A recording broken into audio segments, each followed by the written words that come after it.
The morning sun rose over Meridian's capital city, painting the sky in shades of orange and gold that reminded the colonists why they had chosen this world 40 years ago. And today was supposed to be special because the annual Harvest Festival would begin at noon with children performing dances they had practiced for months. Captain Daniel Harper stood on the observation deck of the orbital defense station, watching the planet below with a coffee cup in his hand and a smile on his face. His daughter was one of those children, and he had promised to watch her performance from space using the long-range cameras down on the surface. Dr. Lisa Morrison checked her medical supplies one last time before the festival, knowing that scraped knees and too much sweet cake would keep her busy all day. But that was the kind of busy she loved, the peaceful kind that came from happy families. Celebrating together, Kevin Chun sat in his classroom, barely paying attention to the history lesson about Earth's first contact with alien species because he kept thinking about the festival and the girl he planned to ask to dance. He was 15, and life on Meridian felt safe and full of possibilities that stretched out like the golden fields. Surrounding the city, the population of Meridian had grown to 2,300,000 people over 4 decades, with farms spreading across 3 continents and small cities dotting the landscape like jewels. And everyone knew everyone else's cousin or friend or neighbor, and the way the colonies did, close-knit and caring. Captain Harper's console beeped, pulling his attention from thoughts of his daughter's dance. And the sensor display showed something that made his smile fade. 30 ships had just dropped out of hyperspace at the edge of the system, and they were not human vessels. He set down his coffee and opened the long-range scanner, his fingers moving quickly across the controls as his heart began to beat faster. The ship designs matched nothing in the human database except for one entry: Zathran Dominion warships. And the notation beside that entry said, "Hostile species. Avoid contact." Harper opened a channel to the approaching fleet, his voice steady despite the growing fear in his chest. "Unknown vessels. This is Captain Daniel Harper of the Meridian Defense Station. You are approaching a peaceful human colony. Please state your intentions." The response came quickly, a harsh voice speaking through translators with words that carried contempt in every syllable. "Human colony Meridian. You occupy territory claimed by the Zathran Dominion. You have 1 hour to evacuate all personnel from the planet and orbital stations." 1 hour. Harper's mind raced through the impossible mathematics of that deadline because there were over 2 million people down there, including children and elderly, and people living hundreds of miles from the spaceports. And even if every ship on the planet launched at once, they could maybe evacuate 10,000 people. "That's impossible," Harper said, fighting to keep his voice calm and diplomatic. "We have 2 million citizens here, most of them civilians, including 400,000 children. We need more time, please. We can negotiate." "You have 58 minutes, the Zathran commander interrupted. And the channel went dead. Harper immediately activated the colony-wide emergency system, alarms blaring across every settlement on Meridian. And his hands shook as he opened a priority channel to Earth, knowing that help was 6 days away at the fastest possible speed. "Mayday. Mayday, this is Meridian Colony," he broadcast, his voice cracking slightly. "We are under threat from Zathran warships. They've given us 1 hour to evacuate 2 million people. I am transmitting all sensor data and communications. If anyone receives this, down on the planet's surface." Dr. Morrison heard the alarms and saw parents grabbing their children, terror replacing joy in an instant. And she ran toward the school where the children had been gathering for the festival, because that was where her own son and daughter waited. Kevin Chun stood frozen in his classroom as his teacher's face went pale. And through the window, he could see people running through the streets toward the spaceport. But he knew with terrible certainty that the ships there could not hold everyone. The evacuation began in chaos. with families struggling to reach the spaceports while others ran for the deep emergency shelters that had been built when the colony first started. Shelters that could protect a few thousand people at most, buried deep beneath the surface as a precaution that most had thought would never be needed. Captain Harper watched the Zathran fleet advance, maintaining formation as they moved toward Meridian with the slow deliberation of predators who knew their prey had nowhere to run. And he sent message after message pleading for more time, offering anything: resources, territory, money, but received no response. The Zathran commander, Overlord Kresh, sat in his command chair and felt satisfaction at the panic his ultimatum had caused. Humans were a young species who thought they could expand wherever they wished without consequences. And today they would learn that the galaxy belonged to those strong enough to take it with 30 minutes remaining on the deadline. Harper made one final transmission to Earth, his voice steady now because there was no point in pretending anymore. "This is Captain Daniel Harper. Meridian Colony, the Zathran fleet is preparing to fire, and we cannot evacuate everyone. We have families with children. We have doctors and teachers and farmers who just wanted to build something good out here. Tell Earth what happened here. Tell them we tried to talk. Tell them." The transmission cut off as the Zathran weapons powered up, energy signatures blazing across Harper's sensors like small suns. And he had just enough time to think of his daughter one last time before the first bombardment beam struck the defense station down in the school shelter. Kevin Chun held tight to a small girl who was crying for her mother. And through the thick walls, he could hear a sound like thunder that went on and on without stopping, growing louder until it felt like the whole world was shaking apart. Dial Morrison had made it to the shelter near the hospital, her medical bag clutched to her chest and her children safe beside her. But she could hear the screaming from outside where people had not made it to safety in time.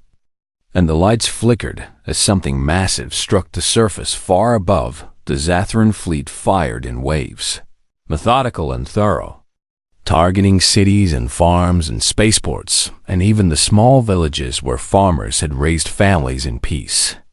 Because Overlord Kresh had given orders that this would be a complete cleansing. No humans would remain on Meridian to dispute. Zathran claims to the territory. Harper's defense station broke apart under the assault, metal tearing and atmosphere venting into space. And his last conscious thought as the command deck depressurized was a prayer that his final message had reached Earth, that someone would know what happened here and why the bombardment continued for 6 hours, long after any resistance had ended. The Zathran fleet making certain that nothing recognizable remained of the human colony that had stood on Meridian. And when they finally stopped firing, the planet's surface was scorched and broken. Cities reduced to craters and forests turned to ash in the deepest shelters. A few thousand survivors huddled in darkness, cut off from the surface and from each other, not knowing if they were the only ones left alive or if help would ever come. And young Kevin Chun held the crying child close and whispered promises he was not sure he could keep. Overlord Kresh examined the sensor readings showing the destruction below and felt pleased with the efficiency of the operation. The human colony had been erased in less than a day, and now he would send a message to Earth explaining that Meridian had been in disputed territory and that humans should learn to respect the boundaries set by superior species. Zathran fleet jumped back into hyperspace, leaving behind a dead world and the faint emergency beacon signals from a few deep shelters where survivors waited in the dark. And none of them knew that the message Captain Harper had sent was already racing toward Earth, carrying with it the images and sounds of genocide that would change everything. The emergency transmission from Meridian reached Earth 6 days after Captain Harper had sent it, arriving in the middle of the night at the Colonial Defense Headquarters in Geneva. And the junior officer who received it watched the footage 3 times before her hand stopped shaking enough to call her superior Admiral Patricia. Donnelly was in her apartment when her phone rang at 3 in the morning. And she knew before answering that something terrible had happened because that was the only reason for a call at this hour. But nothing could have prepared her for what she saw when she arrived at headquarters 30 minutes later. The briefing room had filled with military commanders and government officials, all of them watching the wall screens in silence as Harper's final transmission played, showing the Zathran fleet advancing, and then the bombardment beginning with beams of energy that turned cities into fireballs. President Elizabeth Walker arrived at dawn, her face drawn and pale, and she sat without speaking while intelligence officers confirmed what everyone already knew in their hearts. Meridian Colony was gone. All 2,300,000 people, including 400,000 children who had been preparing for a harvest festival. The room remained silent after the briefing ended. The kind of silence that comes when horror is too large for words. And President Walker's hands gripped the edge of the conference table hard enough to make her knuckles white. "Show me the Zathran message," she said, her voice flat and cold in a way that made everyone in the room straighten in their chairs. The communications officer played the recording that had arrived 2 days after the attack. Overlord Crash's face filling the screen with an expression of smug superiority as he explained that Meridian had been in disputed territory and that humanity should understand its place in the galactic hierarchy and not overreach. President Walker stood slowly, her eyes never leaving the screen, and when she spoke her voice carried a fury that was all the more terrible for being so controlled. "Get me the Security Council, get me the Colonial Senate, and get me Admiral Donnelly's full strategic report. We convene in 1 hour." Admiral Donnelly walked to her private office and unlocked a safe that had remained sealed for 15 years, pulling out classified files that only 7 people on Earth knew existed. And she carried those files back to the conference room where humanity's leaders were gathering. General Brandon Cole was the first to speak when the council assembled, his voice rough with barely contained rage. "We have 18 battle groups ready to deploy within 48 hours. Mr. President, give the order, and we will make the Zathran pay for what they did." 18 battle groups, President Walker repeated. And there was something in her tone that made everyone lean forward. "How many ships is that, General?" "Approximately 12,000 warships, Mr. President," Cole answered, confusion flickering across his face, because surely the President knew this information. Already Walker turned to Admiral Donnelly, and everyone in the room saw the look that passed between them, a look that spoke of secrets kept and plans made long ago in the dark years after humanity's first disastrous contact with hostile alien species. "Admiral Donnelly," President Walker said quietly, "I believe it's time to discuss the Strategic Reserve Fleet." The room erupted in confused murmurs, because no one except the President and a handful of top military commanders had ever heard of any Strategic Reserve Fleet. And General Cole looked at Donnelly with an expression caught between shock and hope. Donnelly opened the classified files and activated the wall screens, which filled with images that made every person in the room gasp. Thousands upon thousands of warships, sleek and deadly, hidden in asteroid bases and deep space stations across dozens of systems.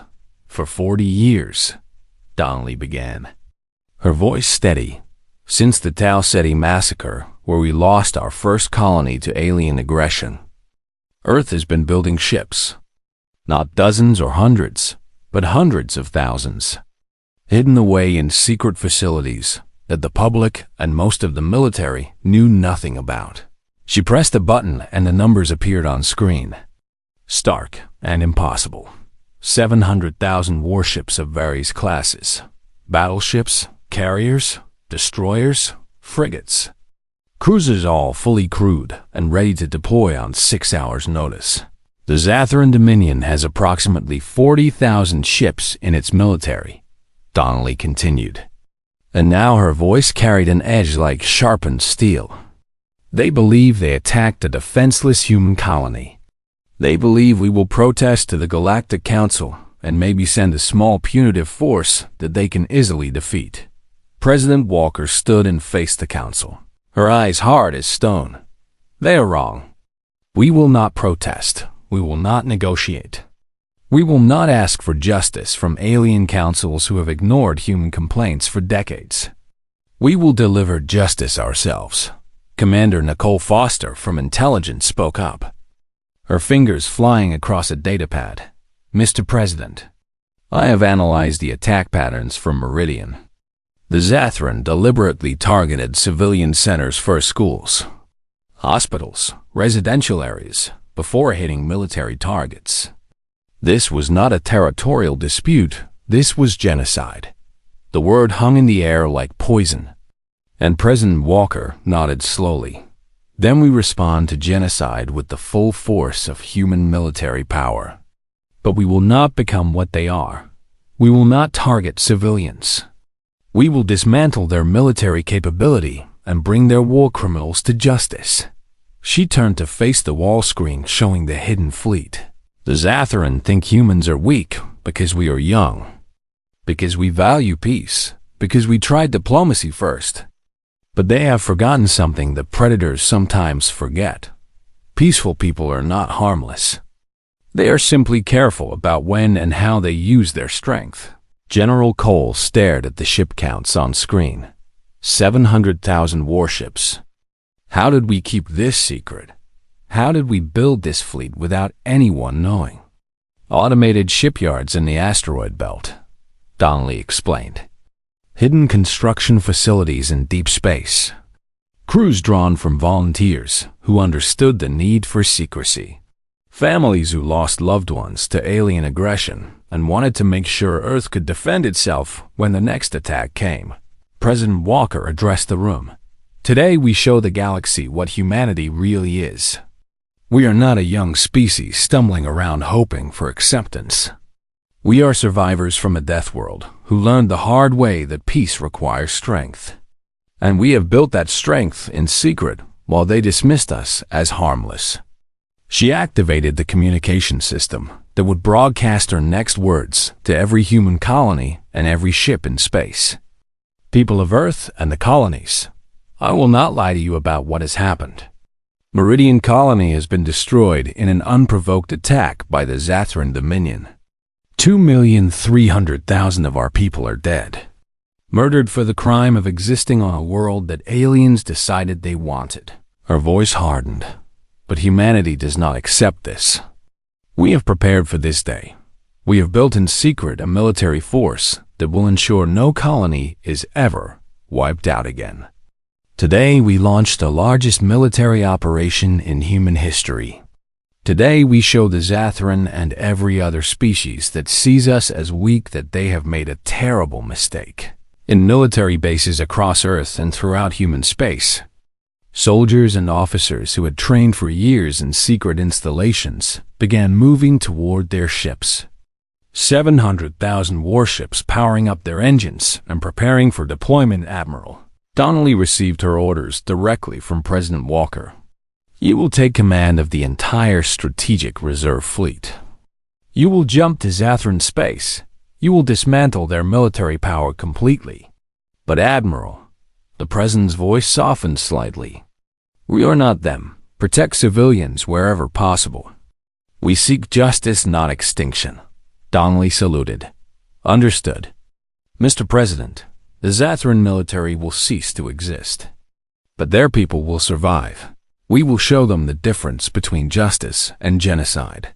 The mobilization began immediately, with ships emerging from hidden bases that had been disguised as mining operations or research stations.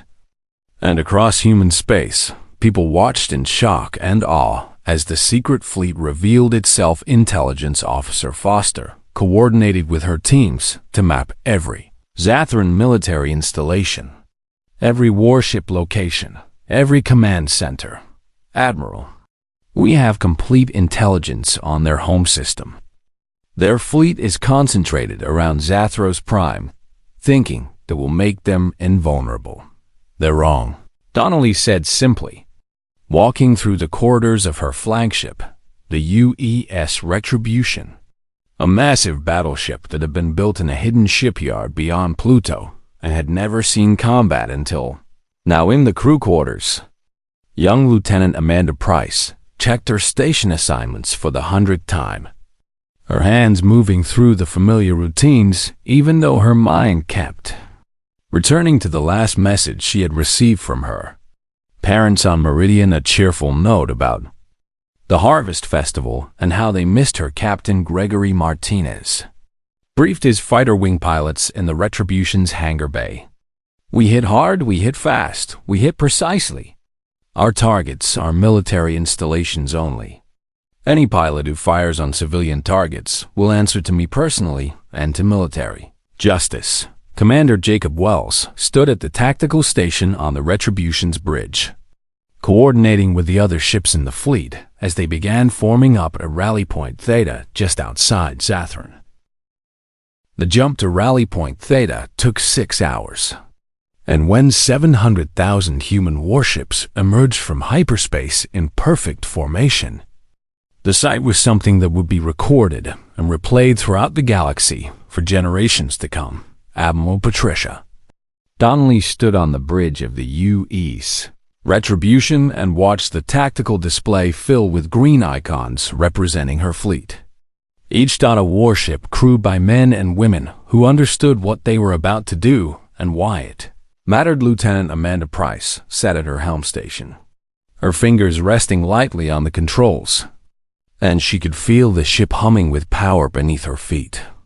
Somewhere in her quarters was the last photo she had of her family, her parents smiling at a Meridian sunset with her younger brother standing between them. All three of them dead now. Captain Gregory Martinez walked through his fighter wing's ready room, checking on each pilot personally because he knew that most of them were young, some barely 20 years old, and they were about to see combat for the first time. Stay with your wingman. Follow the target assignments exactly. And remember that every shot you take represents Earth's justice. In the Retribution's medical bay, doctors and nurses prepared for casualties, hoping they would not be needed, but knowing that hope was not a strategy.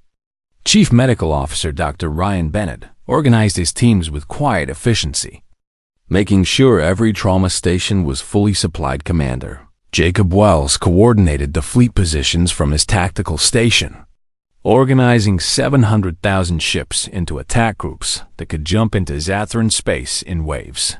Admiral, we have confirmation from all group commanders. The fleet is ready to advance on your order.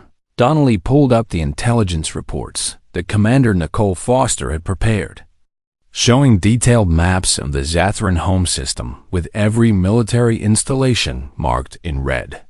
Foster, what are we looking at in terms of defenses? Foster appeared on the communication screen from her intelligence vessel.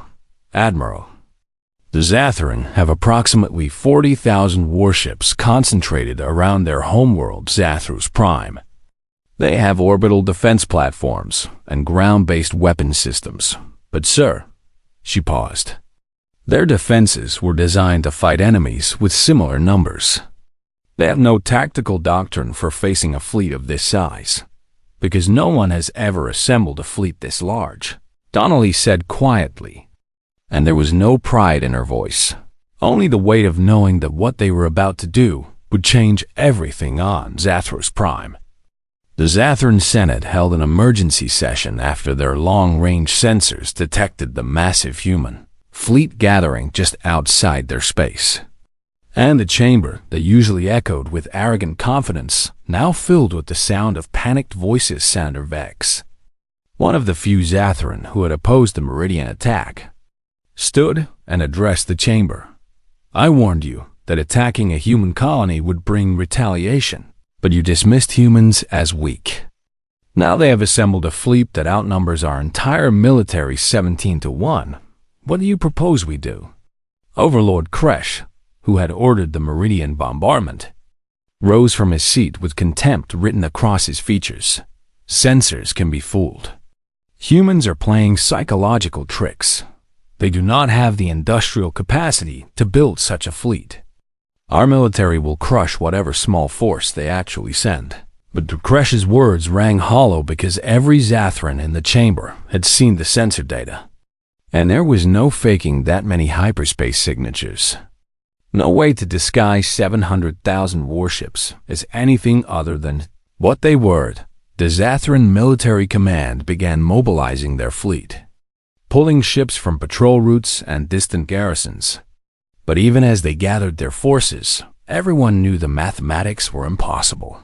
They were outnumbered by a margin that made conventional tactics meaningless.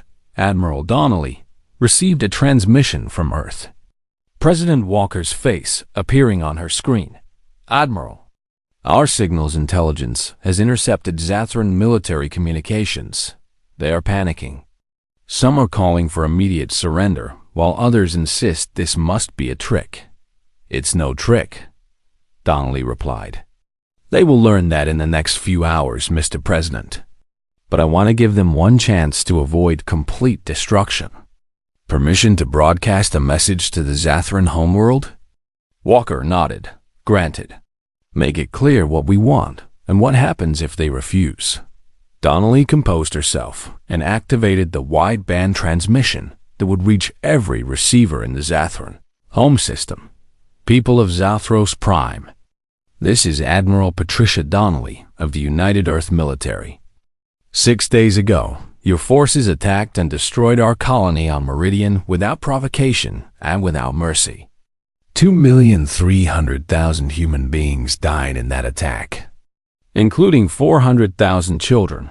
She let those numbers hang in the air for a moment. We are here to seek justice, not genocide. We demand the immediate surrender of all Zathran military forces and the extradition of those responsible for ordering the Meridian attack to face trial for their crimes. You have 1 hour to comply. The transmission ended. And on Zathros, Prime, millions of Zathran civilians who had known nothing about Meridian suddenly learned what their military had done. And many felt a cold fear settle over them as they realized what was coming. Overlord Kresh watched Donnelly's transmission and laughed. The sound harsh and contemptuous. Human weakness. They threaten us and then offer terms. They will talk and negotiate while we destroy their fleet piece by piece. He ordered the Zathran military to reject the surrender demand and prepare for battle, convinced that his 40,000 warships could prevail through superior tactics and the righteous strength of the Zathran Empire. The hour passed with no response from the Zathran government except a terse message stating that they recognized no human authority to make demands, and that any human ships entering Zathran space would be destroyed. Admiral Donnelly read the message without expression. Very well, they've made their choice. All fleet commanders prepare to jump. We advance in waves. First wave will be 100,000 ships to establish space superiority. Second wave, 100,000 to neutralize orbital defenses. Remaining ships will follow in groups. Lieutenant Price's hands tightened on her controls. Helm ready, Admiral. Jump coordinates locked in. All ships. Donnelly's voice carried across 700,000 vessels. Jump in 10, 9, 8. The countdown reached 0, and the first wave of 100,000 human warships vanished from Rally Point Theta, their hyperspace wakes creating distortions that will be visible for light years. They emerged in Zathran space, 30 million kilometers from Zathros Prime, and the Zathran defensive fleet that had been waiting suddenly found themselves facing a wall of human warships that stretched across the visual. Horizon Commander Jacob Wells watched his tactical display light up with enemy contacts. Admiral, Zathran fleet is moving to intercept. 40,000 ships breaking into attack formation. Target their command vessels first, Donnelly ordered. Precision strikes only. Disable, but avoid unnecessary casualties. Captain Martinez launched with his fighter wing. 5,000 small craft streaming from the Retribution's hangars and from hundreds of other carriers in the first wave. And they accelerated toward the Zathran fleet with orders to disable command systems and weapons arrays. The Zathran commander, Admiral X, stared at his sensors and felt something he had never experienced in 30 years of military service: pure terror at the sheer scale of the enemy force. All ships, concentrate fire on the human flagship if we can break their command structure. But even as he gave the order, Dex knew it was futile because the human fleet was not depending on a single command ship. They had hundreds of command vessels, and for every Zathran ship there were 17 human warships. The battle began with the Zathran fleet firing first, energy beams and missiles streaking across space toward the human lines.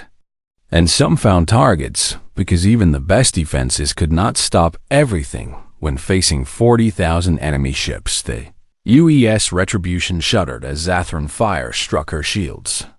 But the damage was minimal, and Donnelly's voice remained calm. Return fire. Target assignments as planned. Let's show them what precision looks like. Human warships opened fire with weapons that had been tested and refined over 40 years of secret development.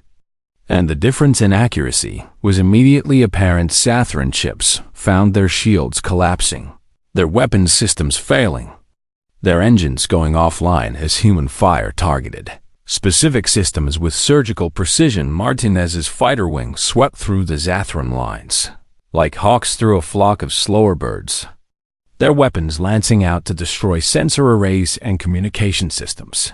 Gold Squadron, target that command carrier. Take out its bridge controls, but leave life support intact. The human doctrine was clear and ruthlessly effective. Disable enemy ships without killing crews when possible. Because humanity was here for justice, not massacre.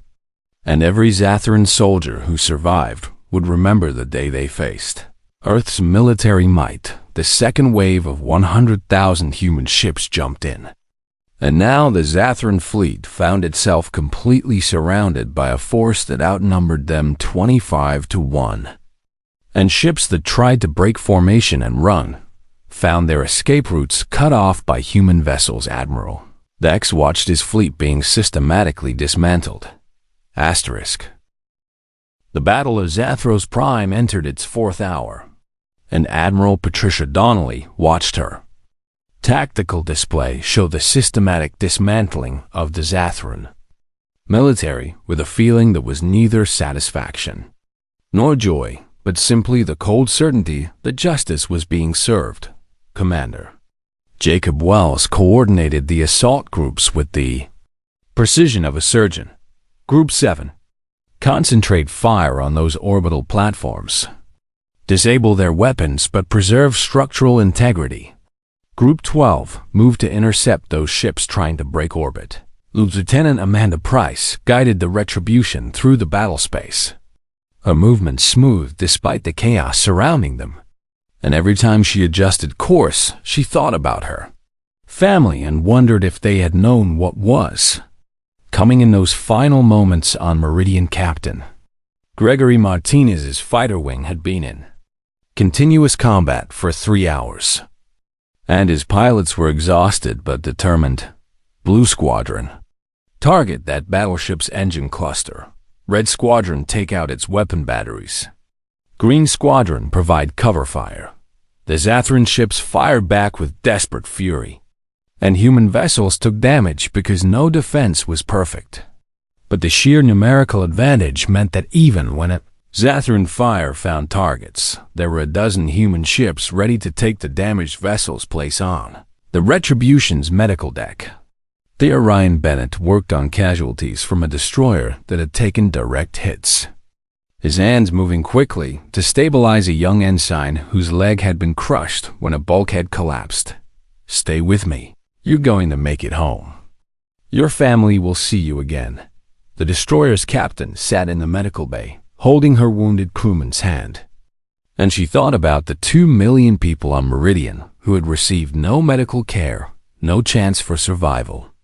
Just fire from the sky without warning or mercy. Admiral Donnelly received reports from across the fleet. 70% of Zathran warships disabled. Orbital defenses neutralized.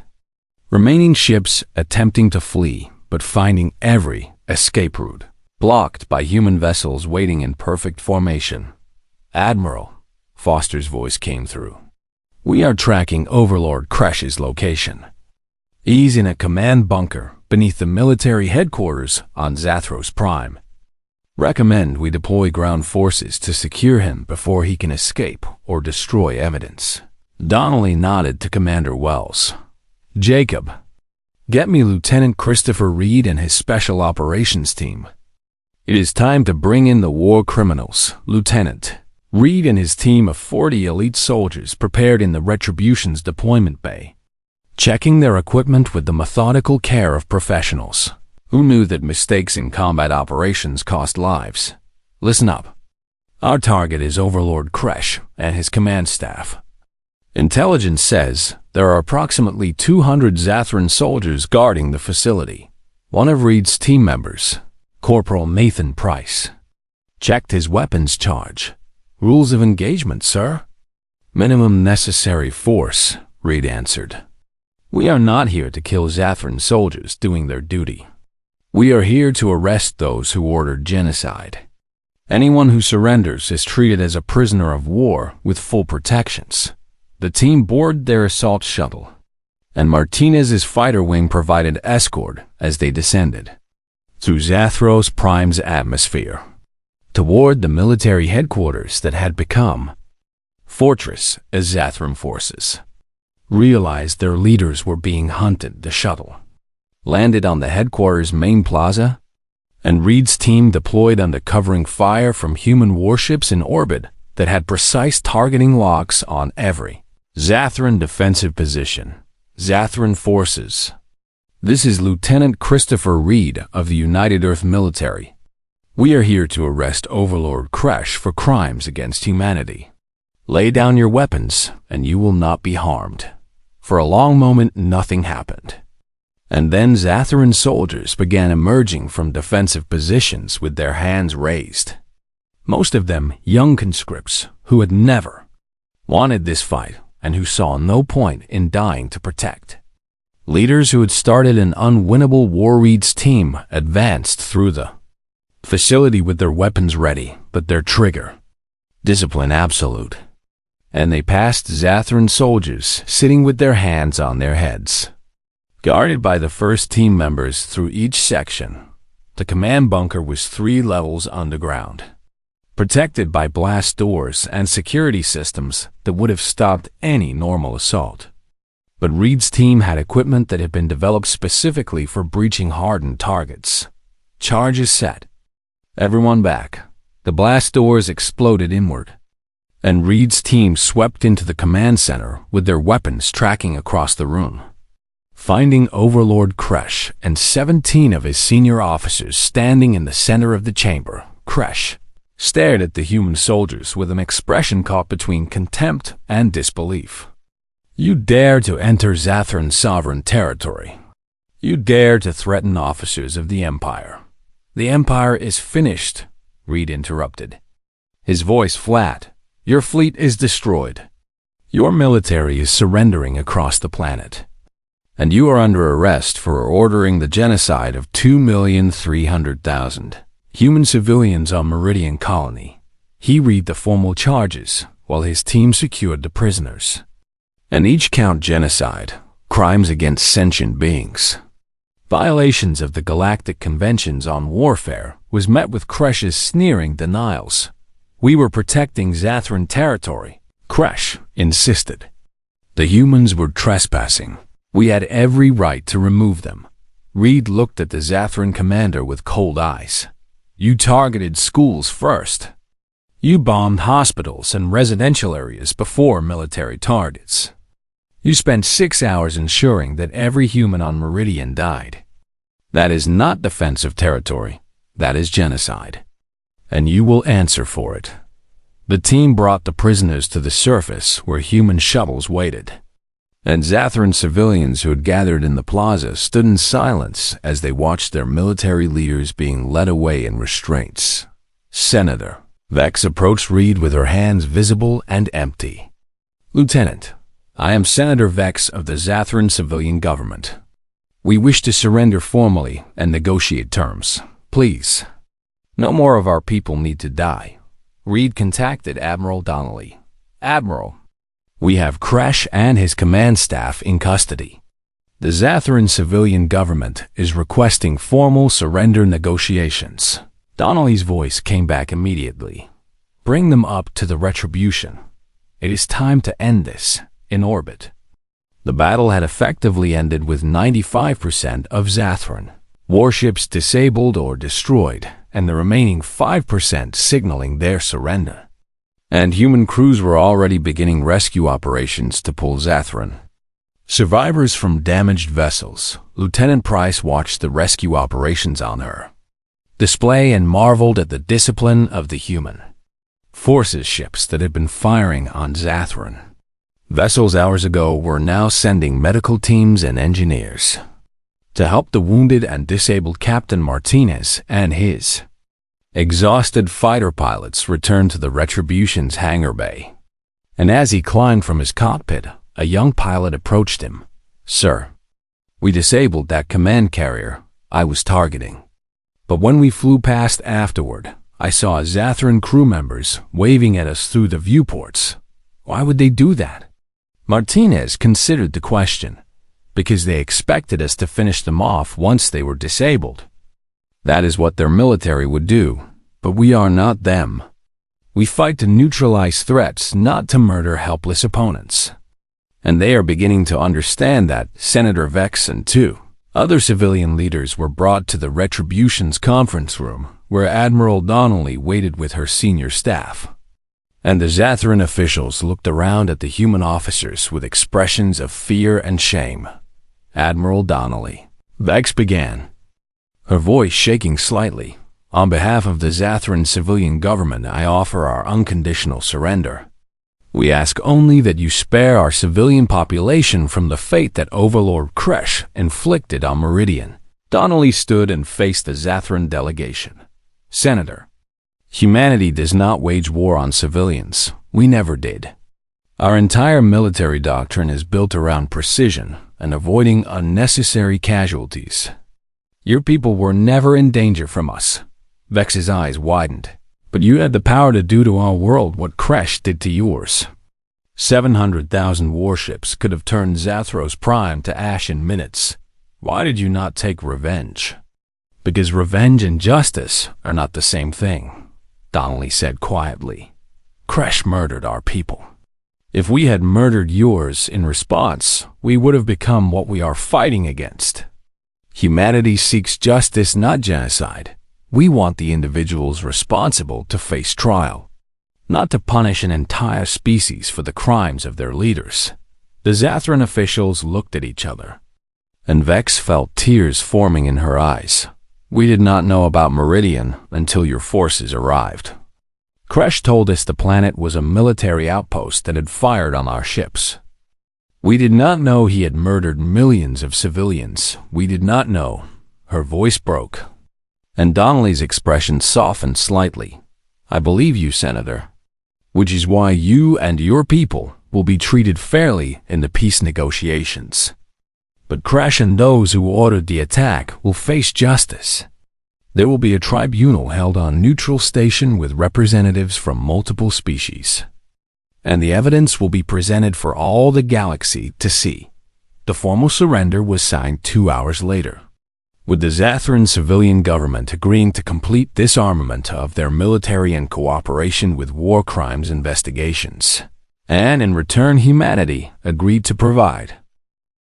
3 months had passed since the Battle of Zathros Prime, and the neutral space station, Haven's Gate, had been chosen as the site for the War Crimes Tribunal because it belonged to no single species and had been built as a place where galactic disputes could be settled through law rather than war. For Admiral Patricia, Donnelly stood in the observation gallery overlooking the main courtroom. watching as representatives from 40 different species took their seats on the judicial panel. And she felt the weight of history pressing down, because what happened here would set precedents that would shape galactic civilization for centuries. Overlord Kresh and 17 other Zathran officers sat in the defendant section. Their restraints visible, but not uncomfortable, because even war criminals deserve basic dignity during trial. And human guards stood at attention around the courtroom with weapons holstered, because this was a place for justice, not intimidation. The chief prosecutor, a human named Margaret Foster, who had lost her sister on Meridian, stood to present the opening statement. Honored judges, we are here to examine the events of June 15th, when military forces under the command of Overlord Kresh attacked and destroyed the human colony on Meridian, resulting in the deaths of 2,300,000 civilians, including 400,000 children. She activated the courtroom's display screens, and every being in the chamber watched Captain Daniel Harper's final transmission showing the bombardment beginning, showing schools and hospitals exploding, showing a peaceful world turned to fire. The prosecution will prove that this was not a military operation to secure territory, Foster continued, her voice steady despite the emotion in her eyes. This was a deliberate act of genocide, intended to erase human presence from a world that the Zathran Dominion wanted. And we will show that the defendants targeted civilians first, that they spent 6 hours ensuring total destruction, when any military objective could have been achieved in minutes. Kresh's defense attorney, a Zathran civilian lawyer named Dex, who had taken the case despite death threats from his own people, stood to respond. The defense does not dispute that Meridian was attacked, but we will show that my clients believed they were acting within the boundaries of acceptable military conduct as defined by Zathran military doctrine. The trial proceeded with a methodical examination of evidence that left no doubt about what had happened, and sensor logs showed Zathran ships deliberately targeting civilian centers before military installations. Communication intercepts revealed Kresh joking about clearing out the human infestation, and survivor testimony painted a picture of calculated cruelty. Kevin Chun, now 16 years old and having spent 3 months recovering from his time in the shelter, took the stand on the trial's 5th day. I was in my classroom when the alarms went off. I remember my teacher trying to stay calm while telling us to go to the emergency shelters. I remember holding a little girl who was crying for her mother while the world shook apart around us. He looked directly at Kresh. We spent 6 hours in that shelter listening to the bombardment. 6 hours wondering if the next explosion would be the one that broke through. And when it finally stopped and we climbed out 3 days later, my city was gone, my friends were gone. Everything was just craters and ash. The courtroom sat in silence after his testimony, and several of the judges had to pause the proceedings to compose themselves. Dr. Lisa Morrison testified about the emergency triage she had performed in her shelter, trying to save people with inadequate supplies while knowing that help might never come. I am a doctor. I took an oath to preserve life, but in that shelter, I had to make choices about who got the last pain medication, who got the limited water supply. I had to watch people die because we had no way to help them, and all I could think was why. Why did they do this to people who had never threatened them? The defense tried to argue that Kresh had been following orders from the Zathran Senate, but documents presented by the prosecution showed that Kresh had exceeded his authorization, that he had been told to secure the territory, but had interpreted that as license to exterminate every human on the planet on the trial's 10th day. President Elizabeth Walker testified via video link from Earth, and her presence commanded the courtroom's attention. Humanity has learned hard lessons about the galaxy. We have learned that peaceful intentions are not enough, that we must have strength to protect ourselves. But we have also learned that strength without restraint is tyranny. She gestured to the display, showing images of Zathras Prime, intact despite humanity's overwhelming military advantage. When we responded to the Meridian massacre, we had the power to do to the Zathran homeworld what they did to our colony. 700,000 warships could have reduced their planet to radioactive dust in minutes. But we chose justice over vengeance because that is who humanity is. That is who we aspire to be. The Galactic Council representative. Ambassador Thelks from the Consortium of Free Worlds stood to address the court. This tribunal is not only about punishing those responsible for Meridian, it is about establishing clear galactic standards for the conduct of warfare. If we allow genocide to go unpunished, if we permit the strong to simply erase the weak, then we descend into chaos where no species is safe. The trial lasted 3 weeks, and when the evidence phase concluded, every being in the courtroom knew what the verdict would be because the facts were undeniable and the testimony overwhelming. The judges deliberated for 2 days, and when they returned to deliver their verdict, the courtroom filled to capacity with representatives from dozens of species who understood they were witnessing a moment that would define galactic civilization. The chief judge, a venerable member of the ancient Keplan species who had overseen justice for 400 years, read the verdict in a voice that carried absolute certainty. This tribunal finds Overlord Kresh and his command staff guilty of genocide, guilty of crimes against sentient beings, guilty of deliberately targeting civilians in violation of all accepted standards of warfare. Kresh stood as the verdict was read, his face showing no remorse. I did what was necessary to protect Zathran interests. I make no apologies for securing territory for my people. The judge looked at him with something like pity. You did not secure territory. You murdered millions of innocents, including children. You did not act as a soldier defending his people. You acted as a war criminal pursuing genocide. And you will spend the rest of your natural life imprisoned where you can do no more harm. The other defendants received sentences ranging from 20 years to life, depending on their level of responsibility. And as they were led from the courtroom, many Zathran in the gallery stood and turned their backs on them in a traditional gesture of dishonor. Senator Vex, who had become the leader of the new Zathran civilian government, approached Admiral Donnelly after the verdict.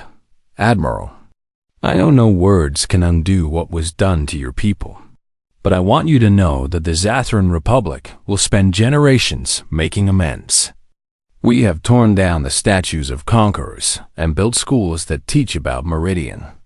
We want our children to understand what happens when leaders choose cruelty over diplomacy. Donnelly nodded. Senator, humanity does not seek eternal punishment for your people. We seek partnership with those willing to build a better galaxy. The new Zathran Republic is not responsible for the crimes of the Dominion. The two leaders shook hands, and cameras throughout the galaxy captured the image that would symbolize the possibility of reconciliation even after the worst atrocities on Earth. Construction had begun on a memorial at the site where Meridian Colony's first settlers had landed 40 years ago, and the design called for a wall bearing the name of every person who had died in the attack. Each name carved with care and remembrance. Kevin Chun stood at the construction site with other survivors, and he placed the first stone in what would become that memorial wall. We rebuild not to forget, but to remember.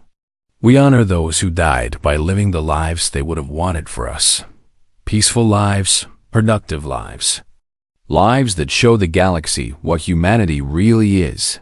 Dr. Morrison worked with human and Zathran medical teams to establish a joint hospital on the border between human and Zathran space. A facility that would treat patients from any species, regardless of politics or history. Healing has to start somewhere. If we can save lives together, then maybe we can build something better than what we had before. Strategic Reserve Fleet, now known officially as the Guardian Fleet, remained fully operational, but its existence was no longer secret. And President Walker addressed the Galactic Council to explain humanity's position. We built this fleet in secret because we had learned that peace requires strength. We reveal it now because we want every species to understand that humanity will defend itself, and its allies with overwhelming force if necessary. She paused to let that sink in. But we also want the galaxy to know that we seek cooperation, not domination. We will use our military power to protect the innocent and maintain peace. We offer partnership to any species that shares these values. The response was immediate and dramatic, with 17 species requesting formal alliance with humanity within the first week. And the Galactic Council invited Earth to join as a permanent member with voting.